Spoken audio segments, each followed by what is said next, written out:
Bonjour et bienvenue sur cette nouvelle vidéo de ma chaîne YouTube. Je vous remercie de, de ce que vous avez regardé la dernière fois dans cette nouvelle chaîne pour moi YouTube qui existe depuis peu longtemps. Donc je vous remercie déjà de visionner cette vidéo.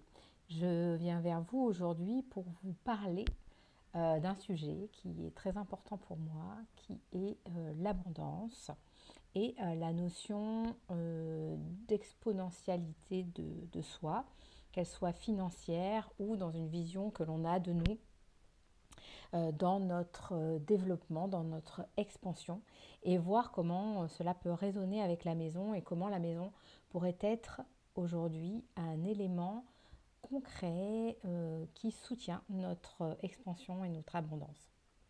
Beaucoup de vidéos parlent d'abondance sur les réseaux sociaux ou sur euh, les chaînes YouTube. Hein. On parle souvent de cette notion-là. Aujourd'hui, je voulais apporter un petit peu ma pierre à l'édifice en vous parlant de ce que représente ça pour moi, pourquoi j'ai travaillé sur moi dans mon abondance. D'abord parce qu'elle était en lien avec des lignées familiales et des lignées aussi transgénérationnelles, donc des sensations de blocage par rapport à ça, tout simplement à l'abondance financière, mais aussi à ce que représentait l'expansion et la dimension plus personnelle, dans le sens où mon abondance était là pour m'expliquer, me montrer ou ne pas me montrer justement comment je pouvais me développer, être visible, me montrer, être dans cette expansion de lumière de soi. Et dans cette réflexion de ce que représente aussi l'abondance, il y a cette sensation de ne pas être au bon endroit. Des fois, de me sentir décalée, c'est-à-dire que j'aime le luxe par exemple, j'aime les très belles choses, j'aime voir des très beaux objets, j'aime être entourée d'un environnement qui soit agréable. Et donc, ça nécessite d'avoir une forme d'abondance financière pour pouvoir atteindre et toucher ça. Mais souvent, on relie aussi cette notion d'abondance, bien sûr, à l'argent. Et du coup, quand on a cette sensation de manque, on a donc la sensation aussi d'arriver difficilement à cette abondance. Ce n'est pas souvent facile dans nos sociétés de dire qu'on a cette sensation d'abondance dans notre vie si on n'a pas l'abondance financière. On le lie tout simplement l'un à l'autre. Et c'est ça qui est difficile et qu'il faut essayer justement de décomposer dans notre vie pour voir comment justement cette idée, cette abondance, c'est vraiment la notion de conscience du plein, de la conscience de la beauté qui est déjà présent ici en nous, déjà dans notre vie, dans le fait d'être vivant, le fait d'avoir cette gratitude de ce que nous a offert la vie, de ce que nous a offert notre âme en venant s'incarner ici. C'était déjà comme une chance et comme une forme d'abondance qui est la vie. Donc il y a cette notion de se connecter à tous ces éléments de notre abondance au quotidien dans cette pleine conscience du présent. Il y a aussi cette notion d'être en connexion avec notre passé qui nous relie physiquement et mentalement des fois à des problématiques de souffrance et de manque. Et donc notre cerveau nous ramène à ces expériences du passé et il faut qu'on puisse éventuellement, pour se projeter dans quelque chose du futur qui serait notre abondance, se déconnecter de ce passé ou faire un travail sur soi pour nettoyer et surtout guérir d'une forme de blessure qui nous tire en arrière. C'est pour cela que le souvenir de ce qu'on pourrait appeler un souvenir pas éternel, mais du moins de ce que pourrait être une vie idéale, d'une vie qu'on souhaiterait pour le futur, dans une vision que l'on a de notre expansion, est intéressante, mais dans l'idée que l'on a déjà compris qu'est-ce que l'expérience qu'on a vécue et en quoi les différentes typologies de manque sont ancrées dans notre expérience personnelle. Le manque d'amour, le manque d'argent, le fait d'appartenir à une lignée qui est soi-disant pauvre, ou une lignée qui a de l'abondance mais que nous-mêmes on n'arrive pas à l'atteindre, etc.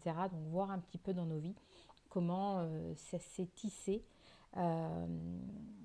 progressivement et comme on l'a des fois après engrammé dans notre conscience comme étant quelque chose qui nous encadre et qui crée une forme de réalité où on se dit qu'on n'est pas dans cette abondance. C'est donc un exercice de conscience de l'instant présent qui nous amène à voir au quotidien quels sont tous ces moments qu'on va honorer pour voir la beauté de notre vie, quelle que soit sa difficulté, et donc aller au plus petit de ce qu'on doit honorer chaque jour. C'est-à-dire, par exemple, avoir cette sensation d'activer tout ce qui peut être vu comme une beauté ou quelque chose de rare en nous et à l'extérieur de nous. La rareté de nos compétences, de nos dons, la rareté de moments privilégiés avec nos amis, avec notre famille, des moments de rareté, d'avoir du temps pour soi, ou d'avoir un certain métier qui nous plaît, ou d'avoir des amis qui nous soutiennent, ou d'avoir la capacité d'écouter les autres. Voilà, tous ces exemples pour vous montrer que dans chaque instant de notre journée, de notre vie et de notre moment, nous avons autour de nous la possibilité, est-ce que nous allons la choisir ou pas, mais nous avons cette possibilité de regarder ce qui est rare autour de nous, puisque c'est la notion de rareté qui va créer la notion d'abondance, puisque tout ce qui est rare va être important et identifié à une forme de richesse. Et moi, je le vois comme ça, que si on positionne notre vision sur notre unicité, une forme de rareté de qui l'on est, sans écraser les autres, sans les diminuer, juste en étant, comment dire, très honnête avec soi-même, nous pouvons observer chaque jour dans un cahier, par exemple, et noter tous ces moments rares que l'on perçoit de nous ou que l'on voit sur l'extérieur. Comment notre maison va-t-elle participer à cette vision et à cette perception de notre environnement ? Sachez également en quoi il est important de modifier votre environnement pour modifier et changer ce que vous voulez changer dans votre vie, parce que notre environnement nous indique une forme de régularité, d'habitude. Voilà, on fait toujours les mêmes choses, on se lève, on est toujours dans la même habitude du matin, on se lève, on boit notre café, on se lave de la même façon, on est face à notre miroir, on se brosse les dents, on prend la voiture, on fait tout le temps la même chose à peu près. Et on est dans les mêmes espaces aussi. Et donc notre cerveau, notre corps va prendre en considération que cette régularité est une linéarité dans le temps et nous amène à nous voir dans, ce, dans ces habitudes, dans cette linéarité. Et si on veut atteindre une forme d'abondance, ça veut dire qu'on est dans un autre moment de nous, dans une autre progression, dans quelque chose qui avance, qui s'expanse, dans un sentiment de ne pas vivre les mêmes choses, d'être joyeux, de découvrir que cette journée a été exceptionnelle, que l'autre journée qui va arriver sera elle aussi magnifique, que ça, ce qu'on vit, ben voilà, on a passé un super moment avec une amie, que là, on a pris le temps de se reposer. C'est un luxe de pouvoir se reposer dans notre vie. Plein de gens n'ont pas le temps de se reposer, que là, on a fait quelque chose qui nous plaisait, enregistrer une vidéo, transmis des informations sur les réseaux sociaux, nous occuper de notre passion, travailler, on a résolu des problèmes dans notre travail et du coup cette capacité qu'on a eue à faire ça du mieux possible, c'est quelque chose de formidable. Donc si on ne perçoit pas ça tel que je vous l'ai expliqué là, si on voit la régularité, notre cerveau, par fonctionnement, vraiment fonctionnement vraiment primaire, ne va pas pouvoir vous embarquer dans le changement et dans une autre vision de vous. Vous allez être obligé de transformer vos habitudes, de transformer votre environnement pour que votre cerveau vous mette dans une zone de découverte. Et c'est cette zone de découverte, de changement, de rupture d'habitude qui va vous créer, vous sortir d'une forme de linéarité. Et c'est quand on sort de la linéarité des habitudes qu'il y a des éléments qui changent, puisque nous-mêmes, nous sommes différents et que nous ne faisons pas les mêmes choses. Et donc, on est dans cette découverte, dans cette ouverture, dans cette curiosité de la vie, de ce qu'on va pouvoir expérimenter, qu'elle soit positive ou négative. Mais ça, c'est une autre discussion de comment on va percevoir nos éléments. Donc, notre maison va être là pour, si on la modifie souvent, pour nous rappeler la vraie intentionnalité de ce qu'on veut faire, c'est-à-dire la rupture de l'habitude et de la linéarité de la vie. Je vais tirer après quelques cartes, mais je voulais aussi vous donner des indications sur certains endroits de votre maison par rapport à l'abondance. Ce n'est pas des choses qui sont issues du Feng Shui. Je sais que dans le Feng Shui, si vous regardez sur des capsules YouTube, vous pourrez voir que l'abondance, je crois, est située au nord-est de la maison. Donc ça peut être intéressant pour vous que vous regardez ce qui se passe au nord-est. S'il y a des éléments aussi, si par exemple, moi au nord-est, j'ai ma salle de bain, donc il y a de l'eau qui coule. Donc il est aussi important de voir dans quel sens coule. Est-ce que l'eau coule trop vite? Est-ce qu'il y a des fuites? Est-ce qu'il n'y en a pas? Enfin voilà, ça peut être intéressant de voir ça.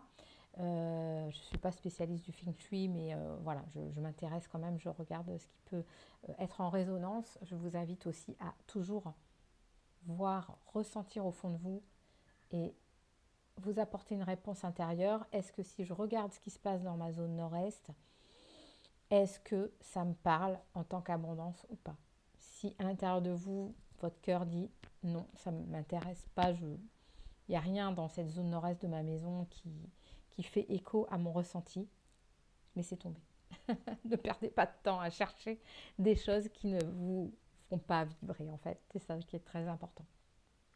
Mais s'il y a des endroits dans la maison qui peuvent être intéressantes, donc il y a l'entrée, bien sûr. L'entrée dans la maison, c'est là où vous entrez, comment vous accueillez l'abondance, comment l'abondance qui pourrait être dans votre maison peut être accueillie, quelqu'un qui rentre, d'accord? C'est le moment où on va accueillir, donc comment on accueille ce recevoir.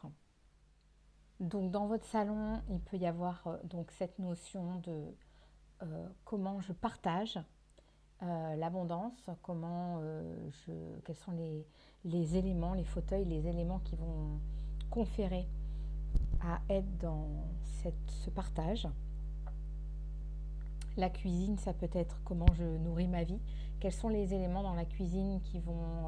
voilà, est-ce qu'il va y avoir des éléments et comment vous vivez aussi en termes de nourriture, hein, ça peut être intéressant à voir comment est disposée votre cuisine, fermée, ouverte, voilà, quoi ça correspond pour vous d'avoir cette forme de cuisine.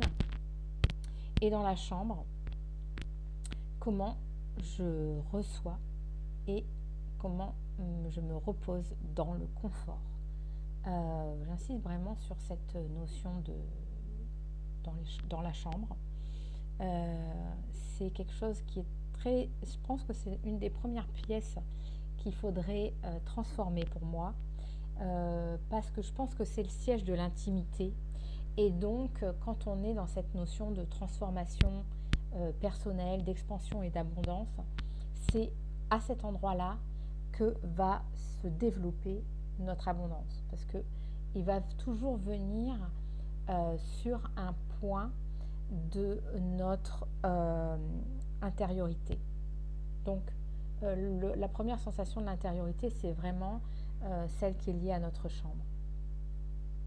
Et ça peut être intéressant de voir si y a assez de choses qui sont nourrissantes, qui sont ressourçantes, qui sont vraiment qui correspondent à votre personnalité et à la façon dont vous voulez vous reposer pour vous ressourcer et après pouvoir aller dans le monde. C'est dans notre capacité à se voir et à être vraiment en accueil de qui on est, qui va nous permettre de générer de l'abondance sur l'extérieur. C'est vraiment quand on voit, c'est vraiment un luxe aujourd'hui de pouvoir se reposer dans un endroit calme, dans une pièce comme notre chambre qui est vraiment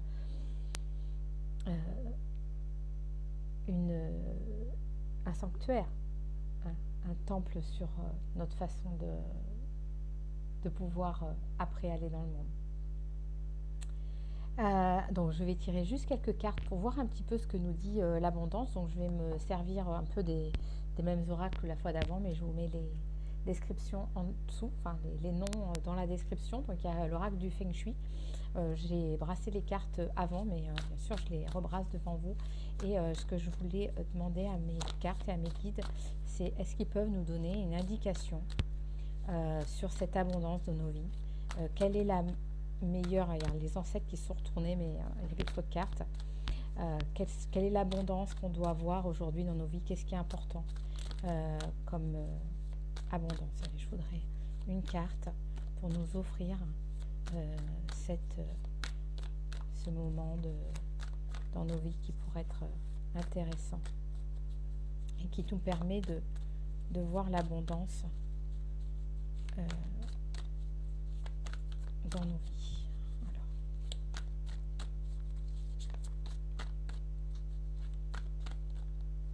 C'est là qui bloque.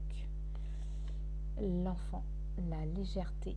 Je vous la mets sur les deux parce que je me filme avec deux caméras. Donc, enfant, joie, insouciance, légèreté et liberté. Je vous lis le petit message. L'esprit de l'enfance vit en moi. Il enchante mes jours par sa joie, son insouciance et ses plaisirs tout simples. Et c'est vraiment super d'avoir ça parce que c'est vrai que l'abondance, si on se remet dans notre posture d'enfant, c'est ça en fait. Hein. Quand on était enfant, on était dans cette abondance de joie. Enfin, on l'espère en tout cas, mais c'est ce qui ressort dans ce qu'on voit de l'enfance quand on est adulte. C'est justement cette notion d'insouciance, de légèreté et de liberté. Et c'est cette vision-là qui va nous offrir notre abondance. D'ailleurs, je trouve que cette image montre bien que les enfants sont remplis en fait de joie et de légèreté aussi dans ce qu'on voit autour de nous, dans cette rareté de notre vie. Au dos, on avait le développement personnel, l'intuition, l'épanouissement et l'unité de soi. Je vais vous tirer quelques cartes de tarot. Ah ben, j'ai pas demandé, mais ok. L'étoile et le roi de coupe. Alors, je vais les garder comme ça je vais les remettre dans le paquet parce que je n'avais pas fait ma demande, mais on voit que notre abondance nous amène à un équilibre de nos émotions et à la reliance à qui l'on est au plus profond de nous, à la divinité, à la chance, aux vœux qui se réalisent.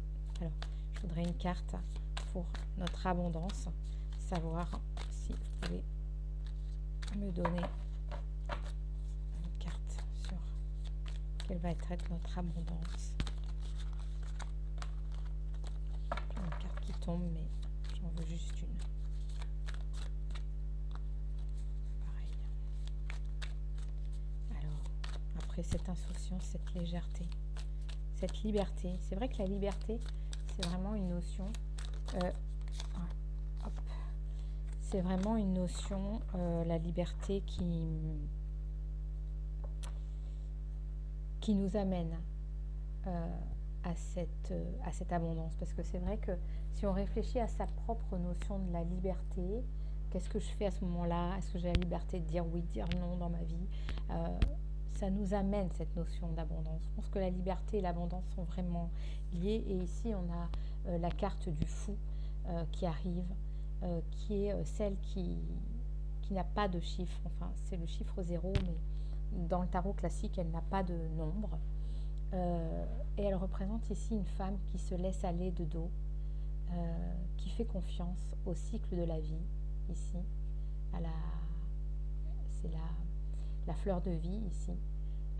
Elle a dans ses mains un bâton et un bâton et un cristal pour montrer qu'elle a en main tout ce qu'elle a besoin pour se laisser aller à ce que l'abondance de la vie va lui offrir. Peut-être que ce n'est pas elle qui s'offre l'abondance, mais c'est en lâchant prise, en étant dans cette insouciance et dans cette légèreté que l'abondance dans notre vie va pouvoir venir. Il y a encore deux petites cartes que j'adore, la carte de la rose de Jessica Campbell. Alors, quel est encore un message sur notre abondance? Quelle est notre vision qu'on pourra avoir? Puis après, je vous donnerai quelques petits tips pour votre maison. Une petite carte sur l'abondance dans nos vies, pour tout mon groupe qui me regarde, pour les gens qui tomberont sur cette vidéo. Est-ce qu'il y aura un message pour eux sur leur abondance qu'ils auraient besoin de voir? Les cartes ne sont pas pressées aujourd'hui. Hop là, celle-là. Et c'est retourné. Ah, il y en a deux. Écoutez, je vais les prendre. La prêtresse et la rose en déliquescence.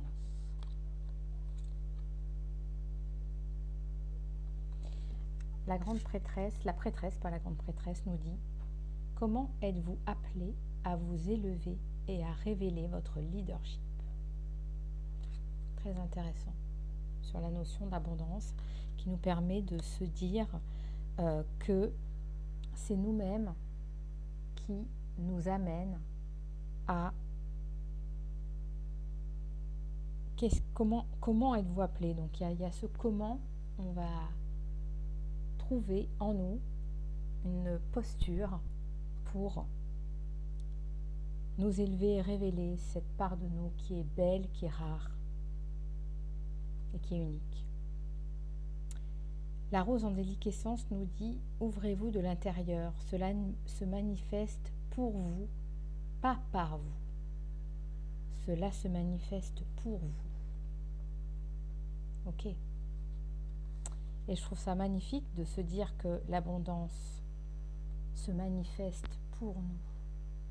C'est comme si l'abondance qu'on avait n'était pas que dans une énergie que l'on va dégager pour l'obtenir, mais bien qu'elle est présente et qu'elle est là pour servir notre développement et notre révélation. Si on veut bien la voir sur tout ce que je vous ai dit, sur la rareté de notre vie au quotidien, sur notre manifestation, sur notre énergie d'avoir foi en la vie et en nous-mêmes, et se dire que justement nous devons être dans la gratitude de ce qui se manifeste pour nous, puisque tout ce que l'on reçoit est là pour nous, et pas parce que c'est nous, que ce n'est pas que par nous, mais c'est aussi pour que la vie nous offre ça, justement dans ce lâcher-prise qu'on voyait tout à l'heure avec la carte du fou. Et une dernière petite carte sur sur des messages, sur notre pouvoir. Ce sont des messages de pouvoir avec des termes. Quel est le pouvoir qu'on nous offre pour l'abondance? Puis après, je vais essayer de vous faire juste un petit tips. C'était celle-là qui voulait venir? Est-ce que c'était celle-là qui voulait venir? Je suis la puissance. Je vous lis la carte. Mon énergie responsabilise et assume les choix. Mon pouvoir donne la capacité de décider de son bonheur. J'offre de la force tout en assumant mes faiblesses. Et tiens, d'ailleurs au dos, on a le grand esprit, c'est une carte qui est unique dans le jeu. Vous voyez, le jeu il y a cette carte unique qui dit: je suis le grand esprit, j'incarne l'unité et l'énergie. Mon pouvoir permet de recevoir les messages des autres sphères. J'éveille la conscience et élève au monde spirituel. Je vais la garder aussi, je vous ferai une petite photo sur l'étalement des cartes. Mais pour revenir sur la carte de la puissance et de l'énergie des choix, de nous donner la capacité de décider de notre bonheur et d'offrir la force en assumant nos faiblesses, c'est aussi voir que nos faiblesses sont potentiellement des portes d'entrée de notre rareté. Ce que l'on considère comme étant nos faiblesses est un don du ciel, est un don de ce que l'on peut offrir à nous-mêmes et aux autres, car il nous montre notre sensibilité et il nous montre notre capacité à voir le monde dans nos yeux uniques par ces moments-là. Et donc de les remercier d'être là, heureusement. Élever notre conscience et élever le monde spirituel aussi, élever sa conscience pour continuer à trouver une expansion dans cette conscience et évoluer de nous.